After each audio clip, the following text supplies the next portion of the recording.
Bonjour Ange, Bonjour Thérèse. comment vas-tu ce matin? Par la grâce du Seigneur, c'est écrit ça va et toi-même. Je vais bien par la grâce de Jésus-Christ, merci. Ange, peux-tu nous parler des paraboles de Jésus relatives à l'assurance du salut des élus de Dieu? Merci Thérèse pour la question. Tu sais que le sujet de l'assurance du salut des élus de Dieu est un sujet fondamental. Et le Seigneur Jésus-Christ l'a abondamment abordé, l'a abondamment traité, notamment dans ces multiples paraboles. Naturellement, il nous sera difficile dans le cadre d'un entretien limité comme le nôtre de les aborder toutes. Mais je propose, avec ta permission, que l'on se concentre sur les paraboles qui nous sont rapportées par l'apôtre Jean par l'apôtre Jean dans son évangile. On est juste on est dans Jean 10, 22. C'est l'entretien du Seigneur Jésus-Christ avec les Juifs à l'occasion de la fête de la dédicace. Nous sommes dans le temple à Jérusalem, dans le portique de Salomon. On est juste à la suite en fait de la parabole du bon berger l'apôtre Jean qui en parlait effectivement nous indique au sujet effectivement de la parabole du bon berger. Il indique en Jean 10,6, et je cite, Jésus leur dit cette parabole, mais ils ne comprirent pas de quoi il leur parlait.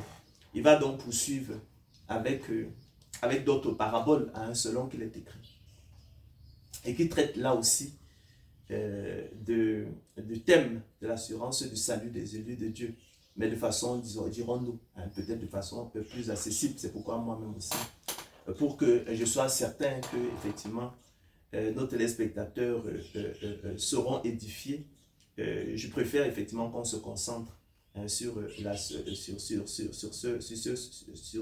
cette suite du passage de l'entretien de Jésus avec les Juifs pendant la fête de la dédicace. Alors, selon qu'il est écrit, alors on célébrait à Jérusalem la fête de la dédicace. C'était l'hiver. Et Jésus se promenait dans le temple, sous le portique de Salomon. Les Juifs l'entourèrent et lui dirent, « Jusque à quand tiendras-tu notre esprit en suspense? Si tu es le Christ, dis-le-nous franchement. » Jésus leur répondit, « Je vous l'ai dit, et vous ne croyez pas. Les œuvres que je fais au nom de mon Père rendent témoignage de moi. Mais vous ne croyez pas parce que vous n'êtes pas de mes brebis. Mes brebis entendent ma voix, je les connais et elles me suivent. Je leur donne la vie éternelle et elles ne périront jamais. Et personne ne les ravira de ma main.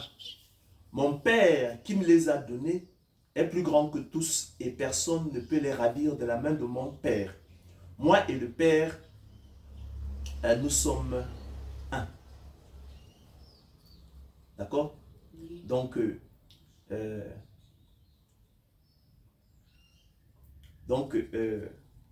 Jésus leur répondit, je vous l'ai dit et vous ne croyez pas.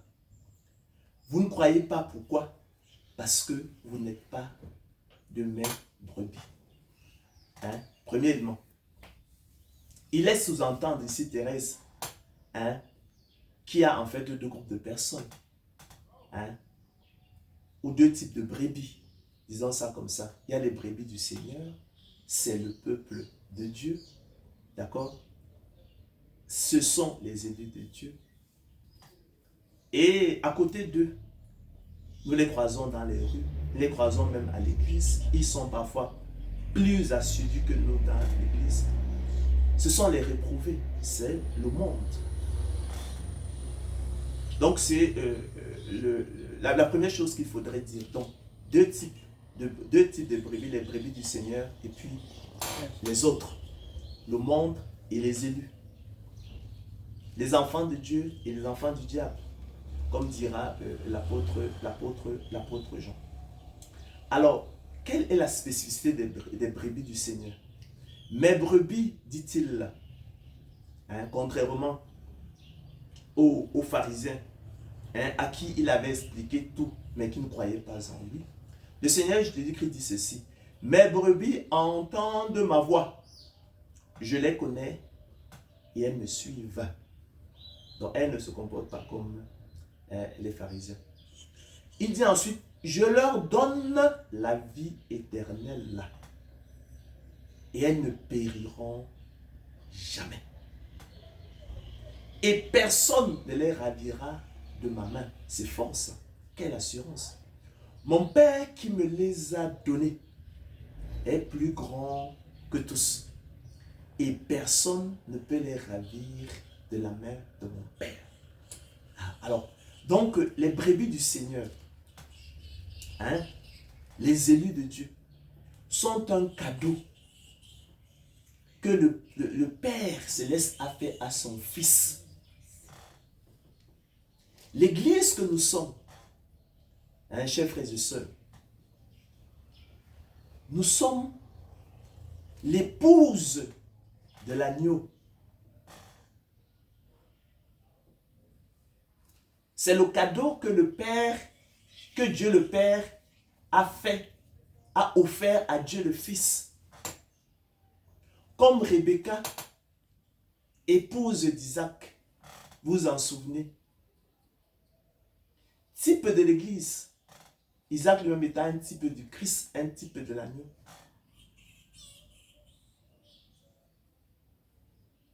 Rebecca est le cadeau que Abraham, type du Père, a fait à son fils, à Isaac. De même, nous sommes, l'église, nous sommes l'épouse de l'agneau, cadeau offert par le Père à son fils, à Christ. Quand est-ce que cela a eu lieu? Ça a eu lieu dès avant la fondation du monde. Le Seigneur Jésus-Christ a écrit nos noms dans le livre de vie. Il a promis à son Fils de lui donner une épouse, l'Église. Et il y veille. Comme Abraham a envoyé un servant jusque dans la maison de son père pour aller prendre dans la maison de comment il s'appelait le frère d'Abraham, j'oublie ça, Nacor. Il allait dans la maison de Nacor, son fils qui s'appelait Naban, qui était le père de Rebecca. Il a envoyé son serviteur prendre épouse là-bas. Rebecca, on l'a souvent dit, n'avait aucun mérite. Elle n'avait aucun mérite, elle n'était pas plus excellente que quelqu'un d'autre. Parce que la condition que le père avait donnée, c'était qu'il fallait elle appartienne à la maison de son père. Or, comme vous le voyez, comme vous le savez, il n'est pas au pouvoir de l'homme de choisir son père, sa mère. Là encore, c'est la grâce de Dieu. Ce n'est pas elle qui a choisi d'être la fille de Naban. Tout comme Naban n'a pas choisi d'être le fils de Nacor. Ce sont les desseins de Dieu arrêtés dès avant la fondation du monde. Donc, elle devient l'épouse d'Isaac, non en raison d'une excellence particulière en elle-même, mais selon le bon plaisir de la volonté de Dieu. Dans son élection de Rebecca comme épouse d'Isaac, un fils de la promesse, héritier unique du Père, elle le devait en fait au bon plaisir de la volonté de Dieu. Et d'ailleurs, est-ce que Laban dira que cela vient de Dieu. Donc, c'est le Père Céleste qui fait donc à son Fils un cadeau à travers l'Église qui est son épouse. Il lui donne l'épouse en cadeau et il y veille. C'est pourquoi il dira que elles ne périront, je leur donne la vie éternelle et elles ne périront jamais. Et personne ne pourra les ravir de ma main. Mon Père qui me les a donnés.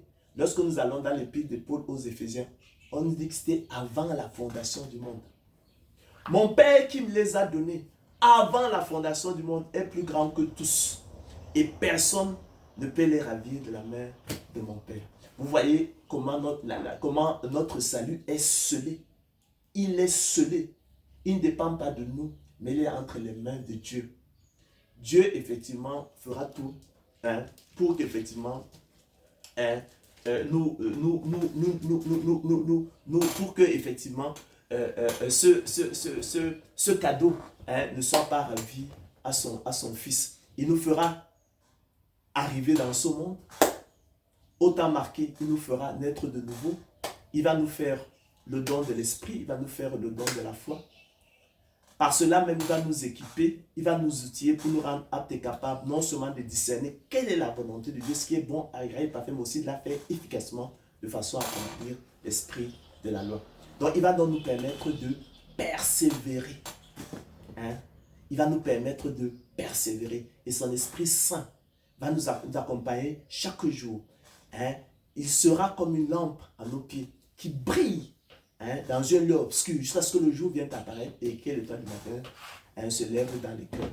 Donc c'est ainsi que notre salut est certain. Le Seigneur Christ, il veille. Le Père, notre Père Céleste, il veille. Et personne ne pourra nous ravir de sa main.